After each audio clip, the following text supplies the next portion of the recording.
So in this situation, with benefits becoming less and less different, is it any wonder that what marketing people are doing is primarily using promotion for its advertising dollars?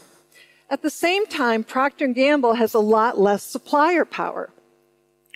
First of all, the internet eliminated barriers to entry, so all competitors are now from global spaces, and you have a lot more competitors than you had in the past. The internet also enabled enormous consolidation within industries. Companies have gotten so big, there's no way they could have been that big and that global before the internet, because you couldn't have information passing fast enough to run companies of those size. This consolidation means that the Procter & Gambles of the world used to sell to, we call them Ma and Pa Main Street companies in America. They might be like your locally owned co-ops in the grocery channel for you. But increasingly, the consumer goods companies and the B2B companies are selling to industry giants whose purchasing power is so big that as the manufacturer, you give in to whatever terms they tell you. If they want lower prices or more dollars for their own marketing, you have to go along with it. So this loss of differentiation and the loss of supplier power has moved Procter & Gamble from once a very differentiated, a lot of supplier position, high margins, all the way down into more and more the commodity box.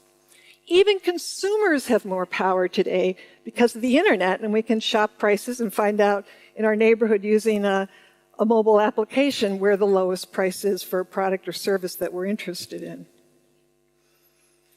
So that's what's happening on the business side. Benefits are getting more and more similar. Buyers are getting more and more power. So price is becoming more and more important. And any new product is rapidly commoditized. But these same forces totally disrupted marketing at the same time. What was once a set of marketing tactics that easily aligned with business strategy, which is why the advertising agencies spent a lot of time with the CEO and the general managers and the head executives of a company. It used to be tactics and strategies were easily aligned. But now we have this proliferation of tactics because of how the internet has changed communications. Let's just look at a few examples. Pricing used to be really simple. Now you have to price for multiple channels. And before you had a mass market, now you have multiple markets. Now you have an online channel where you can actually change prices daily, and you're experimenting with pricing. You now have auctions going on. Behavioral economists and the consumer marketing specialists in business schools have identified all new kinds of insights into consumer decision making, and that's made pricing even more confusing. And as a result, you now have pricing specialists in large companies. That role used to be within product managers and the marketing manager. It's now a group of specialists. Before you had mass communications in print, TV, and radio. Today we have a proliferation of TV shows, radio shows, print outlets. We've also added social media and websites because of the internet. Furthermore, communication's two ways, not one way. And consumers and businesses are kind of tuned out to marketing messages because of all the clutter, all the messages that they're hearing each day. And so we have all kinds of new marketing roles. We have search engine optimization experts, email marketing experts, navigation specialists to help people through your website, social media research experts, public relations people have become specialized as well. And we even have individuals assigned to monitor and respond to what's happening on the web and be the voice of the customer on the web. And that new job has all kinds of different titles depending upon what company you're talking to. So I hope you get my point. Marketing has fractionalized into a bunch of subspecialists, each with their own area of expertise. And my hypothesis is that the growing complexity of marketing responsibilities shifted marketing's focus more and more towards decisions about execution of tactics. And so when marketing people talk about marketing strategy, they're talking about communication strategy. And when marketing people talk about marketing integration, they're talking about the integration of message across all the different communication tools that you're using. Marketing integration used to be about integrating across the functions to create the advantages to deliver on the value promise of the organization. Now, the new focus on return on investment in marketing only put this fracturization process into even greater divide. Because with return on investment, marketing departments are looking at what can I do to increase sales today? And again, we wonder why there's so much promotion. So instead of taking a step back when you see price competition and rethinking what the business is all about, marketing people, all the experts, are using the tools that they have under their control to try to do something to increase sales of products and increase overall profitability. But here's the core issue. The tactics that marketing is deploying do nothing to offset commoditization, which is why they're having less and less impact. New products and services are easily copied. You brand, but increasingly the brand is controlled by the consumer in social media space. You try to do better marketing communications, but customers are tuned out. They're listening to each other more. And so it's no wonder that most marketing communications are, again, in-store, point of purchase displays, promotions, and the like.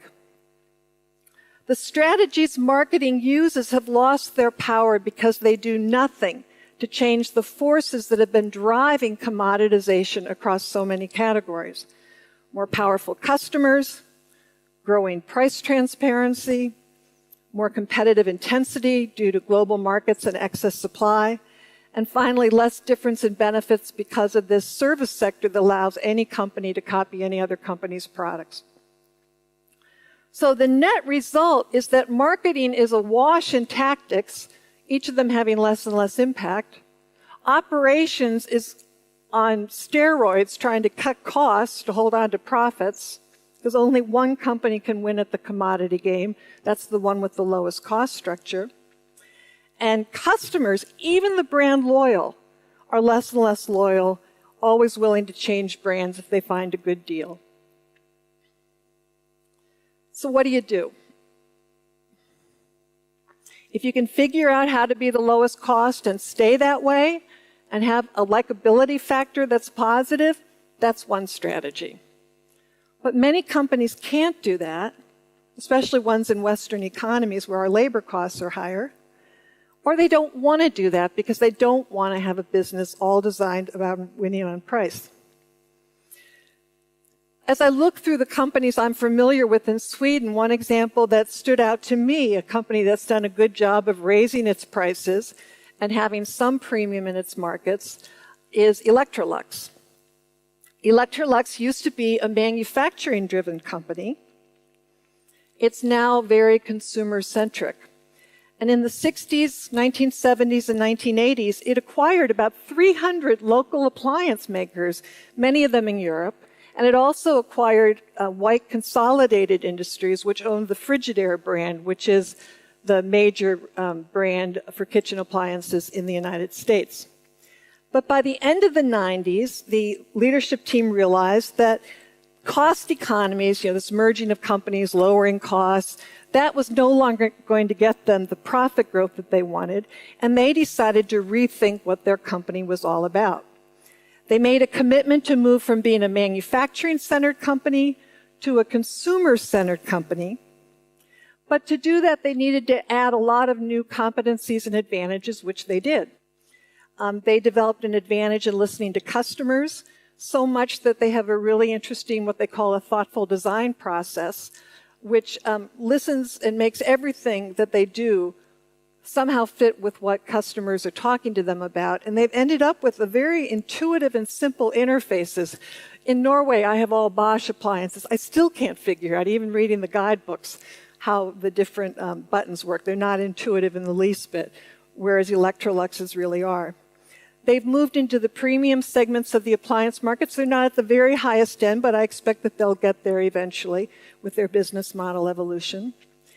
And their tactical marketing has become far more consumer-centric.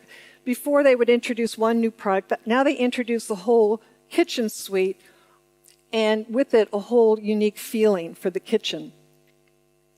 Now, what Electrolux has done proactively in this decade, what I learned just by serendipity in Omeda is something that I call business model innovation.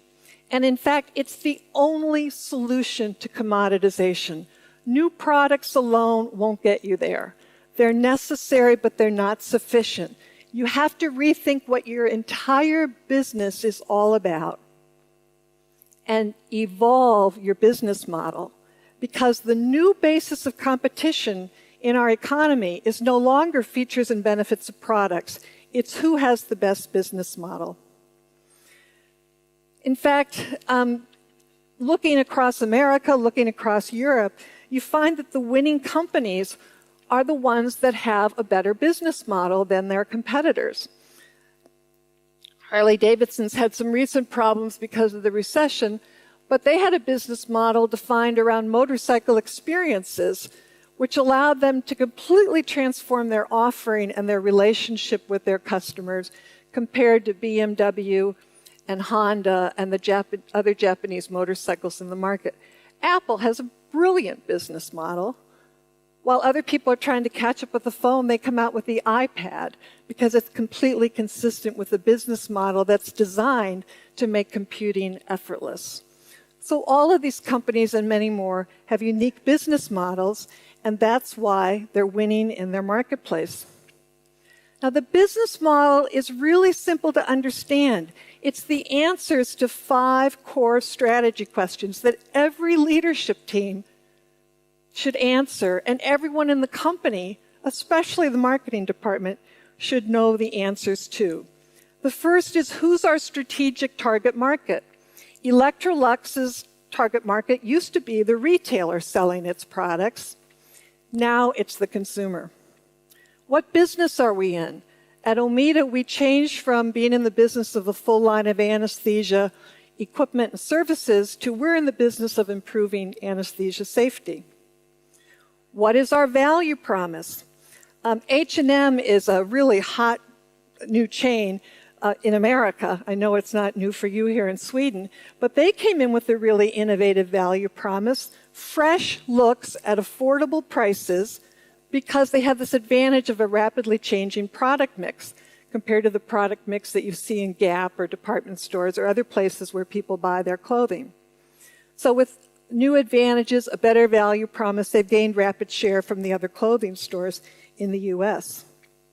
What are our advantages and other competencies that allow us to deliver on our value promise in ways competitors can't easily copy?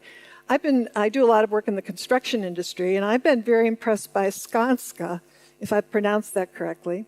They leverage their advantage in managing large construction projects into a competency where they identify, develop, construct, and run public infrastructure projects.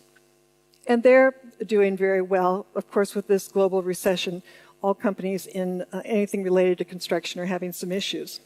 And then finally, what is your profit model? The classic example of innovation in the profit model comes from another Swedish company, IKEA, who decided to let consumers put together their own furniture, and in doing that, they pulled an incredible amount of cost out of the value chain for furniture. They then built a very strong brand, and the rest is history.